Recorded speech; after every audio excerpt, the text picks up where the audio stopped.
This message comes from NPR sponsor Webflow, empowering designers to build custom websites in a visual canvas without the need for code. It takes the pressure off of engineers so that marketing and design teams can manage your site faster. Webflow, the modern way to build for the web. Look Radio with us, Click and Clack, the Tappert Brothers, and we're broadcasting this week from the Women's Studies Department here at Car Talk Plaza. My brother's been studying women for years from behind those dark glasses.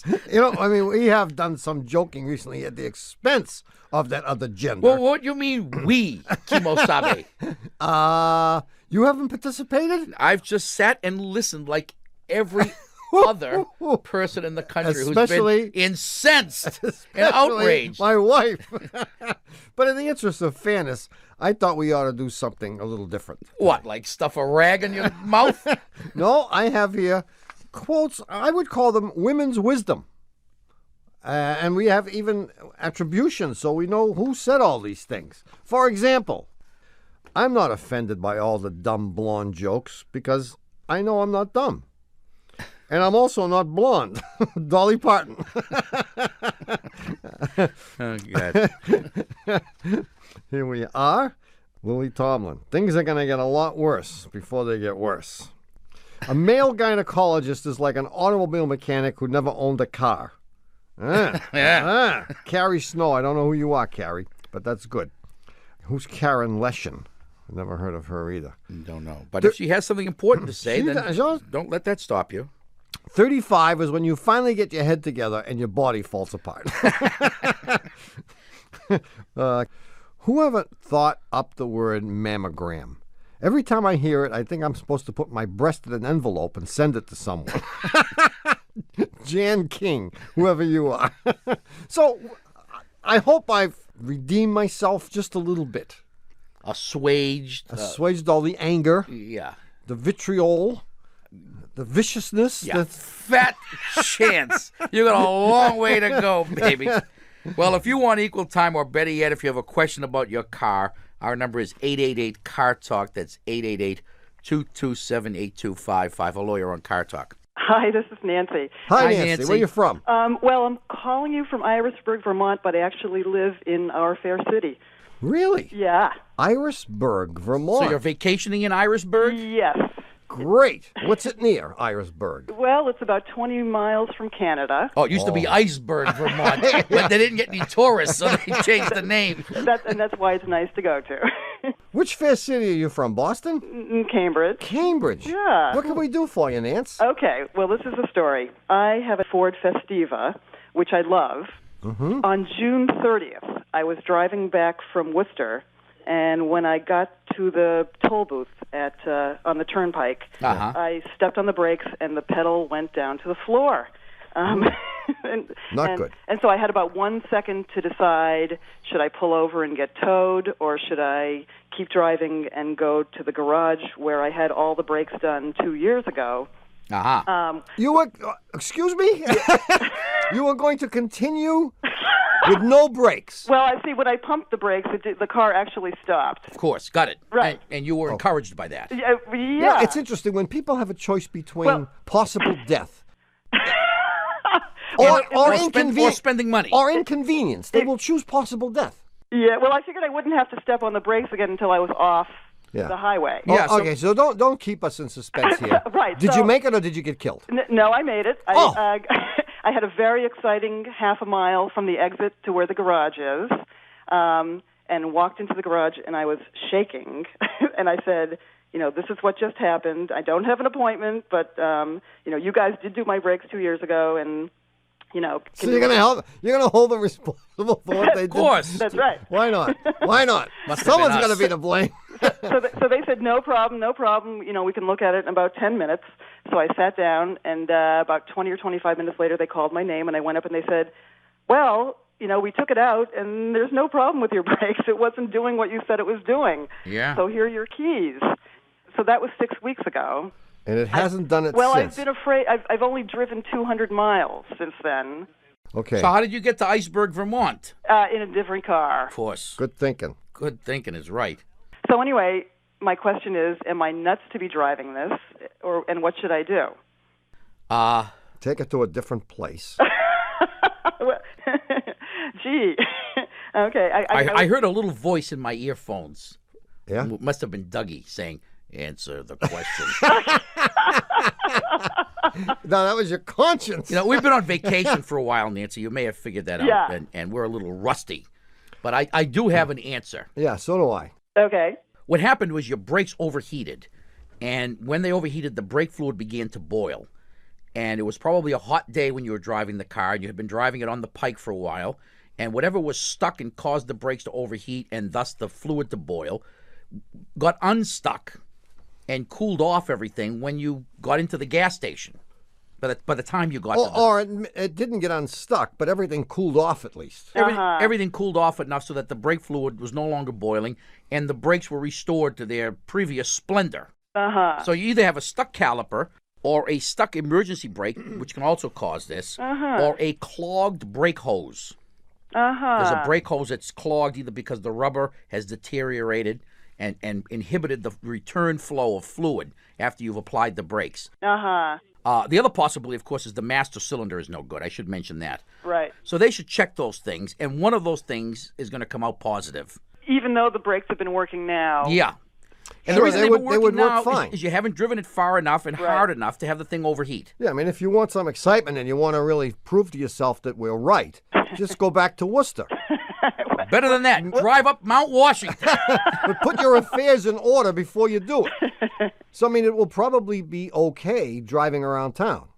But who knows when it's going to do it. Right. But it was foolish of them to have sent you out the door, especially when you told them that the brakes had failed. Yeah, well, I mean, what did they think was going to happen? And that's why I said the first thing you have to do is go someplace else. okay. Say, Nancy. Bye, thanks. Bye-bye. Good luck. 1-888-CAR-TALK. That's 888-227-8255. Hello, you're on Car Talk. Hi, this is Stu Hancock. I'm calling from Baltimore, Maryland. Hi, Stu. What's up? How you guys doing? Oh, we're doing great. Okay, here's the situation. Here's what happened. I want to find out what I can do. Yeah. I've got a 1984 Nissan 200SX, and I really love the car. It's got 120,000 miles on it, and it really has never missed a beat. Yeah. Anyway, about a week ago, I forgot to add oil to the car, so I called my girlfriend back at the house. I called her from work, and I said, when you get up, can you put a quart of oil in the car? I left it sitting on the dashboard. And she said, sure.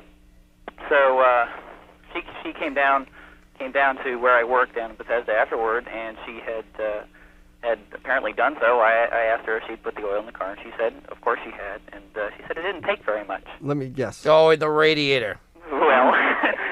Well, she's on the other end of the line. I can tell. I can hear her on the other line.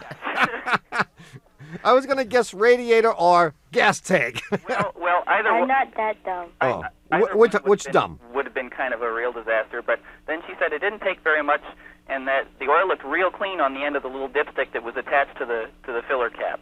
Oh, power steering. Power steering. Bingo. That's not bad. Now, is my steering going to go up in a cloud of smoke? Yeah. How much did it take? Probably only. Go ahead. A couple. Yeah, we want to talk right to the perpetrator.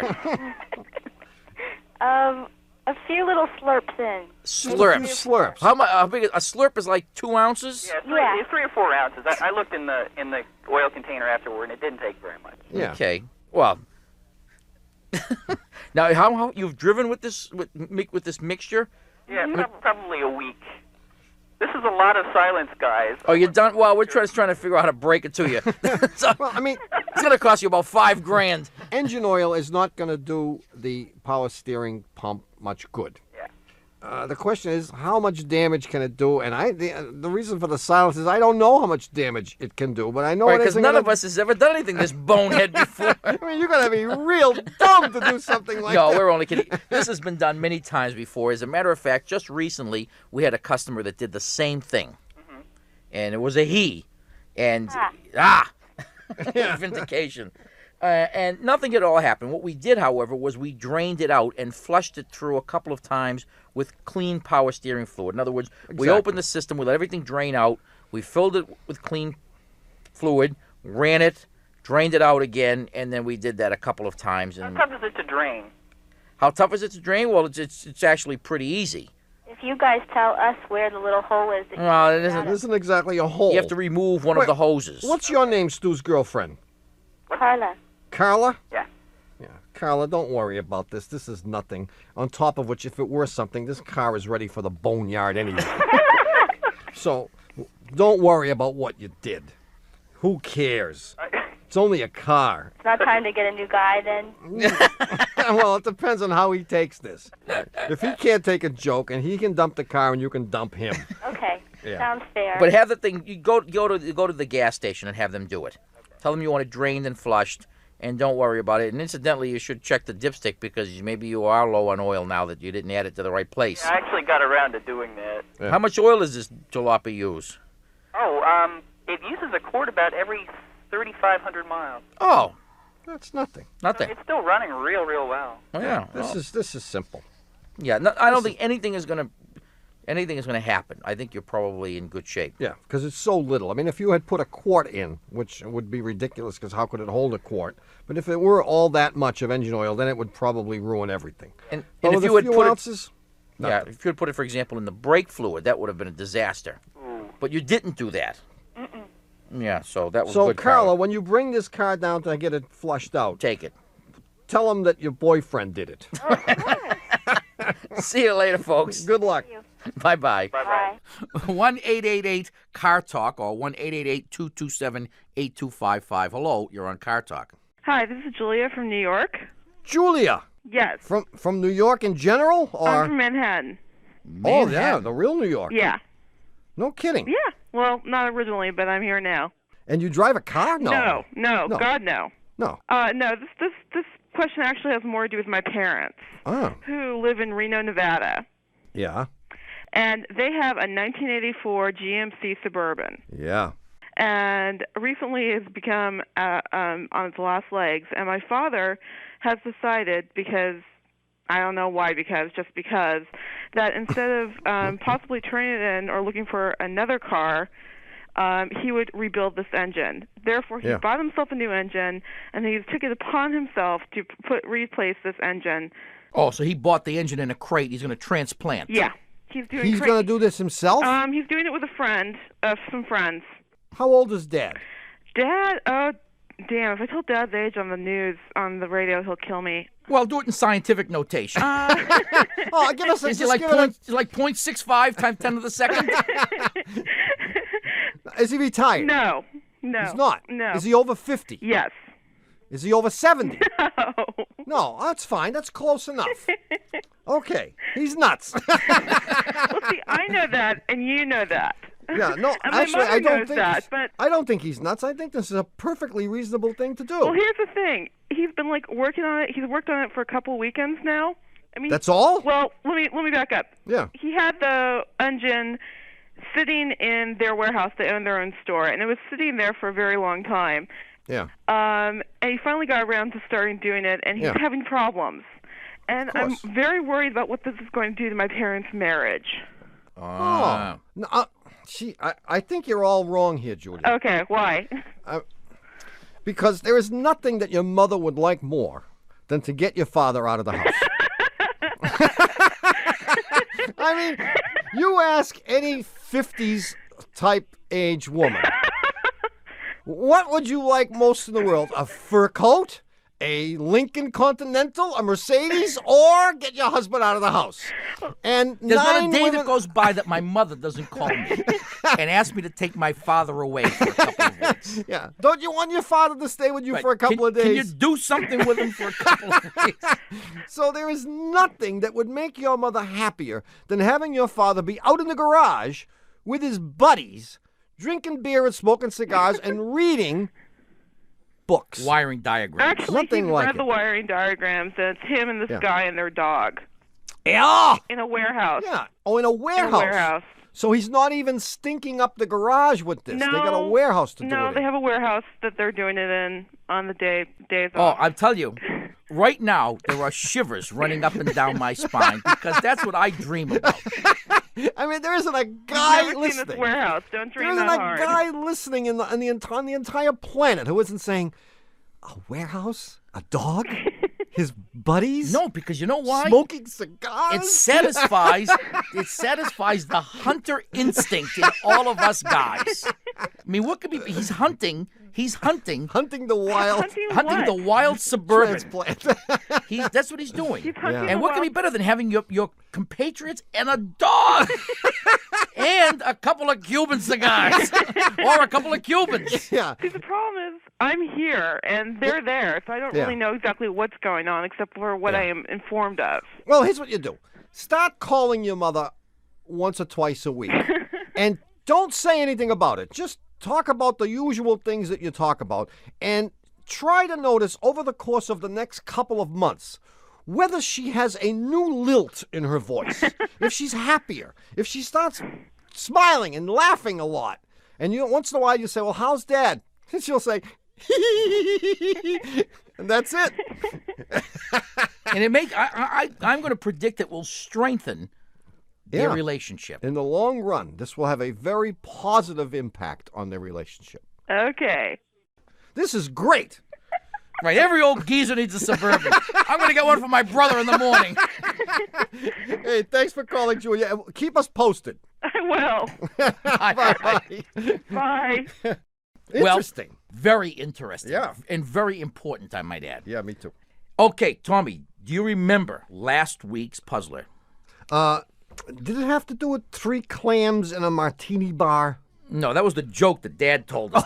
There was no puzzler last week, but we do have some very interesting things to discuss when we come back. And I take it that will be in just a minute. You'll take it correctly. We'll be right back. Engine sits behind me, gas tank at my knees.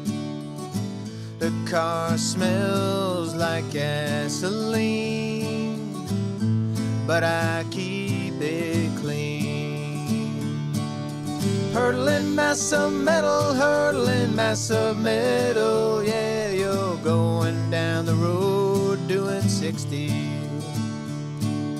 Hurtling mass of metal, yeah, you're going down the road looking nifty.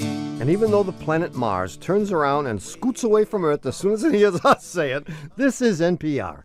This message comes from Car Talk and NPR sponsor BetterHelp, a truly affordable online counseling service. Fill out a questionnaire online and get matched with a licensed counselor best suited to your mental health needs. Whether it's depression, anxiety, or trauma, BetterHelp will help you overcome what stands in the way of your happiness. Learn more at BetterHelp.com and get 10% off your first month with promo code CARTALK. BetterHelp. Get help anytime, anywhere. Support for this podcast and the following message come from the American Jewish World Service, working together for more than 30 years to build a more just and equitable world. Learn more at ajws.org. With civil unrest, the pandemic, and the economic crisis, you want to know what's happening right when you wake up. And that's why there is Up First, the news you need in about 10 minutes from NPR News. Listen every day. Hi, we're back. You're listening to Car Talk with us, Click and Clack, the Tappet Brothers, and we're here to talk about cars, car repair, and more hate mail. Well, this is not really hate mail. I would like to solicit our listeners' opinion on this matter. It is hate mail. We got directed toward us. Oh, is it Tom and Ray? Oh, I thought it was generic hate mail. Oh, no, this is us. Dear Tom and Ray, I will not divulge the name of this automobile dealership. It's okay. But here's what it says. The purpose of this letter is to express our strong disapproval of the article that we read in the newspaper today. It clearly shows automobile salespeople in a very bad light. Here at we are respected and professional salespeople. We act fairly. We treat our customers well. We have loyal customers, blah, blah, blah, blah, blah, blah. And we don't appreciate this type of reference. Now, what you're referring to what they're referring to, and I'm going to read a little brief part of this. This is an article that we wrote. We in our newspaper column, which appears in 7 or 8 newspapers around this fine country of ours, we had the following letter. A woman wrote in saying that she had her car at a dealership, and while it was there, it had to be there for a few days, they found a rat in the heater box. Remember this letter? Yeah. Yeah. And they were trying to figure out how the rat got in there, blah, blah, blah, blah, blah. And we said we thought the rat got in at the dealership. And we said there's only one way to find out if the rat got in at the dealership, and here's what we wrote, and this is what they're taking offense at, and I would like to hear our listeners comment on this. There's only one way, I'm quoting now, Ray said. Oh. Notice whenever we get into real trouble, Yeah. it's you. There's only one way to find out if the rat got in at the dealership for sure, Maxie. Ask for a description of the rat. If it was wearing plaid pants, white shoes, and a little white rat belt when they pulled it out, I would say it's definitely a dealership rat. Now, these guys, They can't take a joke. they took offense at that.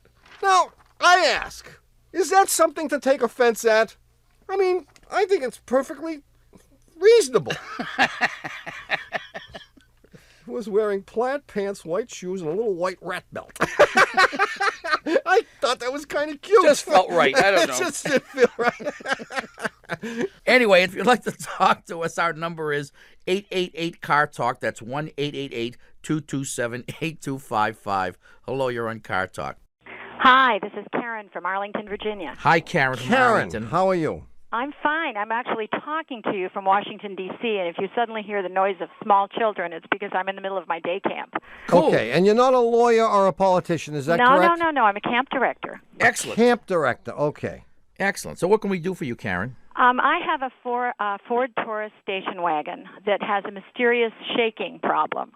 It only happens in highway driving after the car has been, going at fairly high speeds for, say, an hour or so. So I cannot reproduce this for my mechanic, and they don't know what the heck is wrong. And what does it do exactly? The car just starts shaking, and it's a very scary feeling. I mean, the entire car vibrates. It really sounds like something's coming loose, or the whole engine's going to fall off, or a wheel's going to fly, or something. But when you stop, obviously the shaking stops. It completely stops. And then I sat there the first time it happened, and I didn't know what to do, and I thought, well, I'll try to start it again, and then it just was fine. Yeah. And what was the weather that day? Actually, it was bright and sunny and lovely. Yeah, that'll do it every time. I don't think weather was related. Okay, do you have any theories? Well, my husband... Yes, we sure don't. My husband, the physicist, has a theory. Of course. Oh, He says great. it has something to do with resonance. And I say, resonance? And he says, yeah, it's like the momentum in a swing. Yeah. And I say, I don't get it. Yes, sympathetic vibration. Yeah, but does he have any? We know that, but does he have any idea what's related to time? No, he told me to call the car guys. What kind of physics does he do? Astrophysics. Well, no. Actually, he was Professor. quantum theory, quantum mechanics. Oh, that kind of stuff. You got to buy a Volkswagen Quantum then, and he'll be very good at it. No, he's no longer a physicist, but that's what he was when he started out. See, well, I think he may be right in some way. The first thing I'm leaning toward is a bad tire, oddly enough. And I'll tell you, I had a similar experience with a Dodge Caravan I had. You notice when I started to say this, ago. before I said time, what I started to say was temperature. Of course, temperature. Yeah, and I like that. But I forget the brand. I don't forget the brand of the tires. I won't mention the brand name of the tires that I had on there. But I bought them brand new after the original ones wore out. Because it was a national brand, and they had a big ad on TV. They weren't Italian or French. They weren't Italian or French. They were American-made. Yeah. They had rocks in the name. Stones. Oh. Something like that. Ah, yes. So I buy these tires, and of course I have them balanced and the whole bit, and new valves put in. These tires were wonderful when I first got them, and then they went out of balance, such that when I drove the thing, it would vibrate. I take them back, I have them rebalanced. And to make a long story short, I had them balanced about 35 times. And that was the first 2 months. And it turned out that every time I drove for an extended distance, they got worse and worse and worse and worse. But if I drove a short distance, even at high speed, they were often fine. It was if when they heated up, they deformed. Oh. And they went out of balance. And then when they cooled down, they were okay. And, of course, during which time I refused to believe it was the tires. I balanced them myself with my own equipment and then went ahead and replaced axles and And finally, in desperation, I bought 2 new tires for the front, and the problem went away forever. Yeah. So does it matter? I mean, how do I know which tire, or are they all bad? Well, you start with the front ones, because if it's vibrating that violently, it's happening in the front. Probably. Okay. And if any of the tires are questionable because of their age or wear, buy 2 new ones and put them on the front. Okay. And put the next best 2 on the back and put the last best 2 in the trash. But I would certainly, before you spend any money, and unless you have an obvious bad one, I would certainly just rotate them front to rear. Okay. Put the 2 rears in the front and vice versa, because it may change the dynamics of it such that you notice a huge difference in where the vibration is or its intensity, and that will tell you a lot. Yeah. If that isn't it, I suspect then you have a brake that's sticking on, and the longer you drive it, the more it's sticking, and that could either be a bad caliper, and if one brake were to stick, it would make the car go. Both of these things are related to temperature. That's what the key is. And what's time. Happening. Well, as you drive, something's happening. So if you have a caliper that sticks, little by little, the friction of that pad on that rotor is going to make horrible things happen because it's going to heat up and it's going to expand. Right. And it's going to grab that wheel unevenly, and it could make it. So you could have a bad caliper, or you could have 2 wheels or more sticking due to a faulty power brake booster, and we've seen that too. But I would look at the tires first. And I think what we've said here is that no matter what it is, your husband was wrong. I'll tell him that. He'll love to hear that. See you, Karen. Thanks. Good luck. Thanks for calling. You. Bye-bye. Bye-bye. It's tough living with someone who knows everything. My wife. By. 1-888-CAR Talk. That's 888-227-8255. Hello, you're on Car Talk. Hi, this is George from Parker, Colorado. Hi, George from Parker, Colorado. What's up, man? Well, I've got this Ford F-150 4x4. Yeah. And this thing, I think, is vapor locking. Uh-huh. I'll be driving along, and then the thing will just cut out. It'll sputter. I'll let it sit for 20 minutes. And more recently, I've taken to carrying a 5-gallon bucket around in the back of it, and I just throw that over the top of the engine, kind of cool it down a little bit. And then it starts right up. And I've got a friend of mine who fancies himself as a bit of auto expert. He maintains that it can't vapor lock because it's fuel injected. Well, that's not entirely true, but it's a heck of a lot harder for a fuel-injected car to vapor lock. Well, am I causing any damage to this thing by just throwing a bucket of water on top of the engine? Of course you are. Like what? It's a 4x4. You see these things on the commercials driving them through creeks and stuff. Look, you could have shrinkage if you use the cold water. Now, No, the danger with throwing cold water on a hot engine is you could crack the block or the heads. Unlikely, though. I mean, because like you said, they drive these things. I mean, if you're chasing a water buffalo and you have to drive through a stream, you're not going to worry about cracking a head or a block or a manifold. Right. If we were vapor lock, this would be doing it when you drove it, let it sit, and came back to it and tried to start it an hour later. But this is conking out while you're driving it. It sputters. It coughs a couple times. Yeah. Does it wheeze, cough, wheeze, sputter, all that? Sounds like my brother. Well, boom, boom, yeah, like that. But after you throw the cold water on it, does it start? Oh, yeah. Every time? Yes. I think the problem is one of two things. I lost my train of thought. I'm having trouble coming up with even one of them now. You could have either a bad fuel pump, which could cause sputtering, wheezing, coughing. Uh-huh. Okay, and when the thing shuts down finally, or you shut it down, and it cools off, it begins to work properly. That's an easy test. I see. The other possibility is that it's a faulty electronic ignition module. I see. Those go all the time. And all right. It's very temperature dependent. Uh-huh. Here's what you're going to do, George. Yeah, what's that? You got the next time, don't throw the bucket of water on it. You need an assistant who is going to crank the thing over for you, and you're going to see if you have spark. Okay. By pulling off one of the spark plug wires, sticking a screwdriver in there, and grounding the screwdriver blade. Right. And you'll see a spark jump from the blade to this piece of metal to which you're grounding it. Right, I know. And you'll hear a snap, snap, snap, and you'll get an idea of how far the spark can jump, which should be like a half an inch or more. Oh, geez, yeah. When the thing doesn't start, you are then going to check for spark again. Okay. If you have the same spark, then you'll know it isn't that, and you'll know it's the fuel pump. Right. And if you don't have spark, or it's not with every turn of the crankshaft, right, then you'll know it's the spark. All right. You know, this kind of brings to mind when I was growing up in Pittsburgh, my dad had this old 46 Oldsmobile which used a vapor lock. And a friend of his told him to put a half of a grapefruit, maybe you heard of this before, over the top of the sediment bowl. It's on page 22. Yeah. Well, I mean, this does have all the symptoms of vapor lock, but as my brother says, it's very unlikely that it is vapor lock. I'll do the spark test then. See you, George. Good luck. Thanks a lot, fellas. Bye-bye. Bye. Hey, do you know what time it is? Time for freshman orientation at our tow truck driver's charm school? No. It's time to play Stump the Chumps.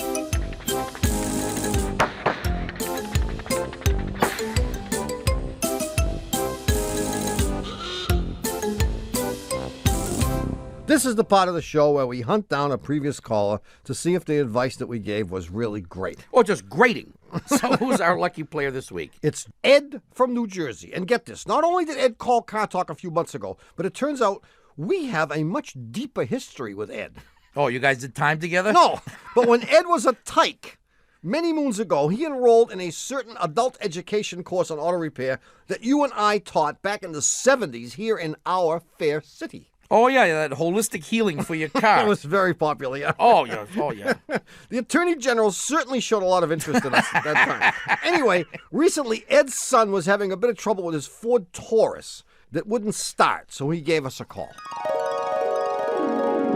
I don't know. I'm going to guess that it's not the connection. Mm-hmm. From my vast knowledge of batteries, I'm going to say that you need a battery. Mm-hmm. That's how I feel about this. Sometimes I just have these, the healing of hands. Remember that chapter when we did the laying on of hands? Yeah, remember that? I remember that. That was my favorite part. It's also remember that part of the class where we all put on the blindfolds and we went through everyone's pockets? I remember levitating that horizon. I thought that was cool. Yeah, that was quite an exciting moment for me. I used to love teaching all those novice mechanics how to work on their cars. Why did we stop offering that class anyway? It was part of the plea bargain arrangement. Anyway, I guess you told Dad that a faulty battery was causing the starting problems in his Taurus. Yeah, and if memory serves, you thought it was just the battery cables or a bad connection someplace. Ed, are you there? I'm here. Hi. Okay, Ed. Yeah. Before you tell us whether we were right or wrong or which one of us was right, okay, we want to make sure that our other 7 listeners know that we have not spoken since your last call to Car Talk. Is that true, Ed? Not a word. Not a word. We haven't seen each other. We haven't emailed each other. And we haven't laid on hands, so to speak. No communication, no astral communication. I haven't gotten anything at all. And you have not been offered cash or a free stay in the Lincoln Mercury bedroom here at Car Talk Plaza in exchange for some favorable response. I even had to buy the tape of the show. Yeah, we don't give away nothing. Took his pen away, yeah. All right, so did you fix the car? Yeah, we fixed the car. And? Well, I got to say that I favored the battery explanation. Oh, but it just had more elegance. Yeah. However, what we did was we placed the cable. Yeah. And cleaned up all the terminals. Yeah. And that's done the job. An arrow in my heart. Yeah. No, that was my ballpoint pen. Yeah, I was rooting for the battery, like I said. I really wanted it to be the battery, but we still got the same battery, new cable, and we haven't had a problem since. Well, I mean, I know you were rooting for the battery answer because of the bond between us. Yeah, well, something like that. That developed those many years ago when we were levitating the horizon. Well, actually, you didn't teach the course. It was your brother. Oh! You didn't show up at all. There was some other guy that taught part of the course. Oh, I didn't show up. No, you weren't there. You know who must have... that explains Oh, you know why? That's when my brother was in exile. Oh. Yes. The other guy was Stanley Professor Zadornik. Stanley Zadornik. Okay, yeah, some guy with a bald head. Well, another guy with a bald head, you mean. And long hair and a beard. Yeah. That's that the was guy. Stanley. Dr. Zadornik, we call him now. Mm-hmm. Yes. Yeah. That's not what his wife calls it, but we can't get into that. It's a family show. Jeez. Well, Ed, I'm not surprised that I was right. But Well, I'm shocked. I'm shocked.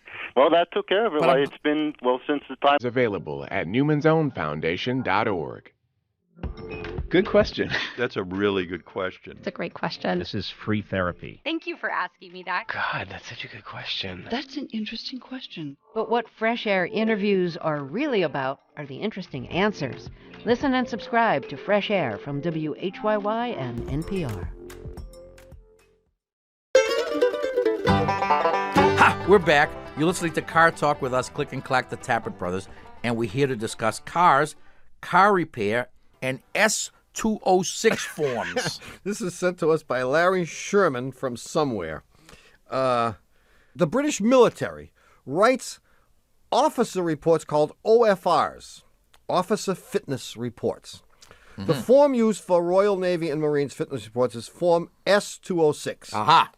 And the following are actual, no, we don't have it on any authority except Larry's here. These are actual excerpts from people's 206s. This officer is really not so much of a has-been, but more of a definitely won't be. He would be out of his depth in a puddle. That's good. This officer should go far, and the sooner he starts, the better. And here the last two. Works well when under constant supervision. And my favorite, this man is depriving a village somewhere of an idiot.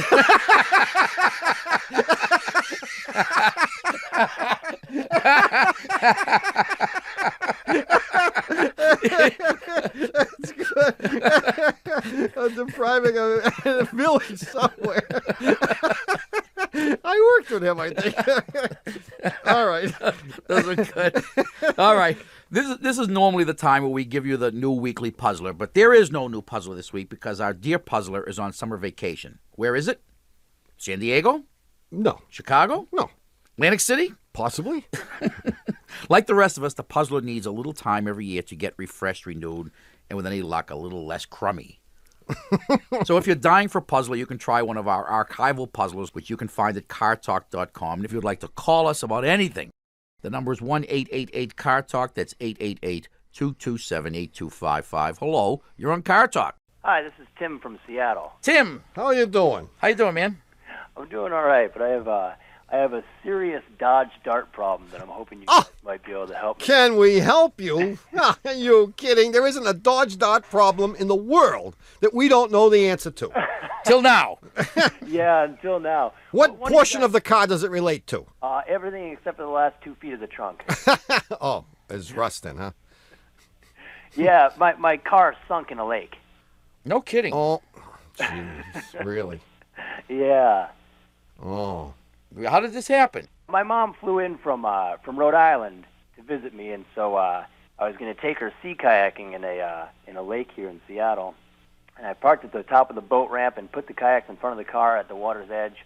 And we slammed the doors after we got our life jackets out of the car, and it slipped from park and ran over a perfectly good fiberglass kayak that wasn't mine, and then went swimming. To add insult to injury, it destroyed a kayak that you had to pay for. What was your reaction? Oh, yeah. What were your first 2 words? That's all I want to know. Was the first one O? Yeah. Or holy? Or holy? By a string. Did you laugh? I laughed about 6 days later. Oh, that long, huh? It took a See, long I would have time. laughed immediately because that's one of those situations where no amount of grieving can ever reverse the process. That's true. Yeah. There's nothing you could ever do And you that have could to undo it. Look at the combination of I have forces. a high tolerance for grieving. Yeah, well. So So there it was. The whole thing goes. The engine and all goes right in. Yeah, it went right in except for the last 2 feet of the trunk because it actually floated out about 20 feet, and so I was pushing it back in, and then it bobbed a little bit too much.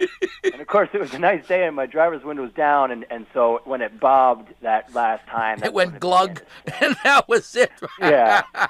So anyway, they fished it out finally. They fished it out within a half hour, and I had it towed to my house, and I drained the engine, and I drained the transmission, and I emptied the water out of the float bowl. How many fish were in it? There's 2 carp in the back seat. Yeah. And then what? And then on advice from the fellow that towed me here, I didn't do anything for a couple of days. I just left it open, left the float bowl open, the engine open, and the transmission open, and then I... Oh, that was bad. That was bad advice. Oh, really? I would have started it right up. Oh, really? Sure. Because the water that's in there can't do any damage if you heat the engine up and expel the water. Yeah. But you'll never get that fish smell out. Yeah. No, So anyway, so what you did, you did. Okay, and then what? then about, I think it was 2 days later, I cranked the motor via the fan and did that until all the water shot out of the spark plug well. Okay. And then and then that was it. And I think I let it sit for another day, and then I put oil and transmission fluid back into it, and put the spark plugs back in, and it doesn't even crank. Like, and the battery, I've charged the battery. It doesn't crank. No. Oh, the battery's no good. The battery's clearly no good. Even though my headlights and everything work. Oh, I don't know. When you turn the key, it does absolutely zilcho? It makes just a tiny click, one click. Okay, the battery may be no good. You can certainly find that out by having someone come and jump you. But actually, I also have another '66 Dodge Dart. Of course. Out in the yard. Doesn't everyone? Of course. They come in pairs. Yeah. And that one has a good battery, so I jumped them. You know, I tried to anyhow, and there was still nothing. Okay, and my guess is take the starter relay off of the other car. Okay. And put it on. You know what that is? No. I don't either, but I think it's on the driver's side fender or on the firewall. Okay, but you can try turn the key to the on position and just jump the starter. Uh-huh. You know how to do that? You got 2 wires in the starter? Yeah. Yeah, stick your gold ring and bridge those 2 terminals. Yeah, just take a screwdriver and bridge those 2 terminals, and it should crank. If it doesn't crank, you got troubles in the start. I mean, the starter is all wet, too. Right. I wouldn't think that would make it not crank, though. But it might. I guess what I would do if it was my car, I would do a load test on the battery. Find out if the battery... No, we know the battery's good because he tried the other battery. Put the other battery right in it. No, he didn't try the other battery. Well, he's going to. He's going to put the other battery right in it. Don't do any tests. Tests are hard. Right. Tests take time, and for the most part, they're inconclusive. Whenever possible, substitute. Exactly. This is the modern way. You want to take that battery right out, because if you jump from the other battery, and the battery that's in there is no good, then you're not going to get anything. You're going to remove the battery completely, put the other battery right in there, in the car. Okay. Then you turn the key. If you still don't have anything, then it's not the battery, assuming you've charged it up. It's therefore the starter. Okay. Yank the starter from the 66 and put that one in. It'll start right up. I guarantee it. Yeah. Yeah. Okay. Now, what are we going to do about the fish smell? Yeah, I mean, you can actually smell it from the house now. The car is parked about 30 feet from the house, and it really, especially on a nice warm day, it's really quite a powerful. I mean, I think that's your biggest problem. I mean, the engine is nothing. It's going to run. There's no question about that. The problem always is, what do you do with the interior? Yeah. But you have an interior. I have another interior, only it's a different color, but it doesn't smell as bad. Yeah, darts don't care about color. No, if you take all that stuff out and flip the seats over, expose them to the sun, and maybe hose them down with lye or something like that, and then set them on fire. You'll probably get rid of the smell, yeah. But you're lucky because I think the interior of that is relatively easy to replace. I mean, you can rip out the seats and the front seat, the back seat, and all the carpeting in a couple of hours. Yeah, it looks pretty easy. Yeah, but you can't beat good old-fashioned fire for getting rid of that smell. See you later. Okay, thanks. Good luck. Just imagine that had to have been funny. I certainly would have. You would have laughed. Especially, if it was my car, you would have laughed. Oh, if it were your car, I would have been in there releasing the handbrake. See, now that wouldn't happen in my car because your car couldn't make it to any of the lakes around here. It can't. No, that's not what I meant. It can't pop out of park. Every car can pop out of park. It cannot pop out of park. Do I take this as a challenge? This is a challenge. I mean, don't forget the distance between park and not park in the usual car is an inch. But the distance between park and no park in my car is 5 inches. You're going to push that baby all the way down. I guarantee that I can rig that. Oh. And I'll be working on it tonight while you're sleeping. 1-888-CAR-TALK. That's 1-888-227-8255. Hello, you're on Car Talk. Hi. Hi. I'm calling you to ask, actually, if I could do some work on my own car. Sure, go ahead. It's regarding my brakes, really. I meant go ahead and do it. Well, first of all, I want you guys to tell me if it's actually possible that I could do it. Now, I'm pretty good with my car. I have a Honda Civic, and it's a great little car, and I feel really competent. Like, I've changed my own headlights, my oil, flat tires, things like that. But now it's my rear brakes. Well, I think it's my rear brakes. I'm getting a lot of squeaking from the rear. Yeah. And is there some reason that you haven't introduced yourself? I mean, is this I'm sorry. are we leading up to some really personal issue that you don't want anyone to recognize who you are? No, my name is Kelley McNamara, and I'm calling from Albany, New York, actually. Oh. But I'm so focused on my car right now, and these rear brakes are squealing all the time. And I've checked out my front brakes with my brother. He helped me with the front. But the rear, I know, is a bit more complicated. And I'm just wondering if there's any risk of me, in doing it incorrectly, the wheels could fly off, or I could do something really harmful.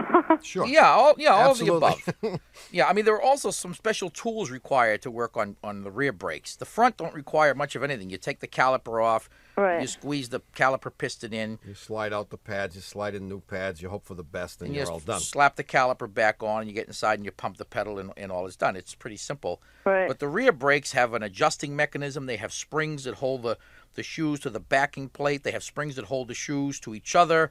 But none of these are expensive tools, nor are they tools which are very difficult to master. My brother does this job every day. We do it all the time. So, I mean, we know it doesn't take much of an IQ to handle it. And it if you can do it, I can. Of course. And it's not one of those things that requires an inordinate amount of strength. Yeah, it does require a fair amount of strength, but I'm sure you can do it. I think you could do it. But I'll tell you, to learn to do brakes, I would never, if I was starting to do brakes today, and I had to start on Honda Civics, I would have given up and pursued a different career. I mean, just changing because they're the oil hard. Little with brakes those are harder cars. to do than big brakes. Yeah, that's true.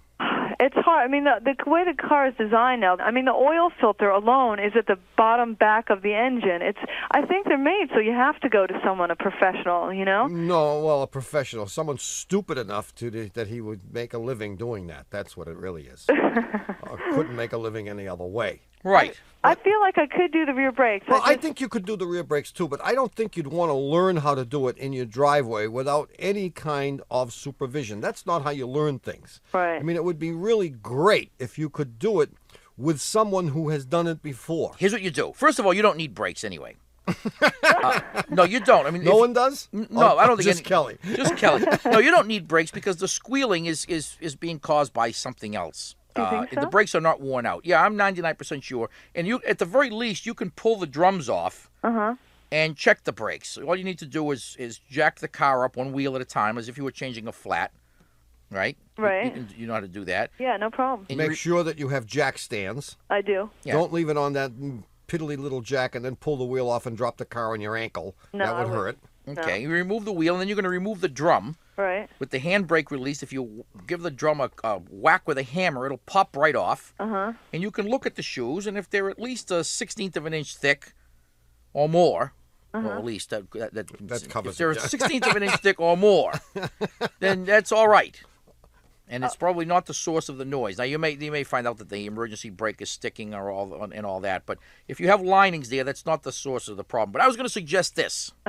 Once you determine that you don't need brakes, at some point in the future you will, and it's obvious you have a burning desire to do this. You need to enroll in an adult education class. Exactly what I was thinking of Mr. Bruno as we spoke. Oh, really? They have those? Sure. Well, I don't know if they have them in Albany, New York, but Albany, New York doesn't have anything. I mean, come on, we're the capital of New York State. Of course we have something like that. Yeah, no, I mean, you should, if you could find some adult education course that actually is a hands-on course.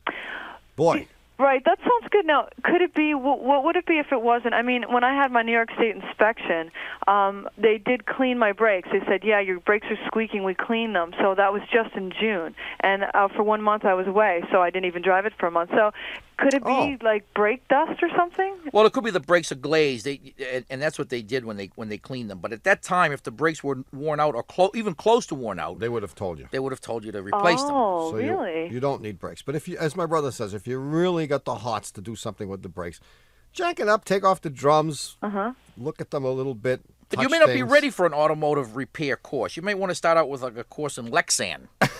No, I think I'm ready for this course. You're ready for this? You are. Kelly's I've been ready. with men in a car getting a flat tire, and the two men get out, and they don't know how to change a flat, and I do it. I mean... Good for you, Kelley. Good for you. I'm ready to learn bigger and better things. Call the vocational high school in your area. Okay, sure. And see if they offer night courses, and I bet you they do, and you can go there, and in 2 or 3 hours you can take apart your brakes and put them back together, and you'll feel wonderful I will, yeah. If That's you a great make it home. suggestion. That's a very good. Thanks very much for your time. All righty. See you later. Thanks for calling, Kelley. Bye-bye. Okay, bye-bye. Well, it's happened again. You've wasted another precious hour of your summer listening to Car Talk. Our esteemed producer is Doug the Subway Fugitive, not a slave to fashion, Bongo Boy Berman. Our associate producers are David the Calves of Belleville Green and Catherine Frau Blucher Fenolosa. Our web lackey is Doug the Old Gray Mare, assisted by Connie Britchford. Our engineer is John Cartman Perotti. Our theme music is by David Dog Grisman. And our technical, spiritual, and menu advisor, just back from the Baltimore Apple Core, Petit Four, Roasted Boar, Lobster Thermidor, Fat Galore Food Tour, is John Bugsy Lawler. In the studio with us as we speak. Our public opinion pollster is Paul Murky of Murky Research, assisted by statistician Marja Novera. Our customer care representative is Haywood Jabuzzoff. Our personal makeup artist is Bud Tugley. Our parts inventory manager is Wayne DeBack. Our audience counter is Hugh Wake. Our tolerance quality control guy is Nat Sass. Our director of staff promotions is Anita Butkiss. Our Russian chauffeur is Peikoff and Dropoff. Our staff urologist is Pete Shadil. Guest accommodations are provided by the Horseshoe Road Inn. And the head of our Working Mothers Support Group is Erasmus B. Dragon. Our chief counsel from the law firm of Dewey, Cheatham & Howe is Hugh Lewis Dewey, known to the academics without summer houses' Moki load-bearing beam just under our studio whenever he hears us say it. This is NPR. Support for NPR and the following message come from Wise, the smart way to move money around the world. With the Wise account, you'll always get the real exchange rate.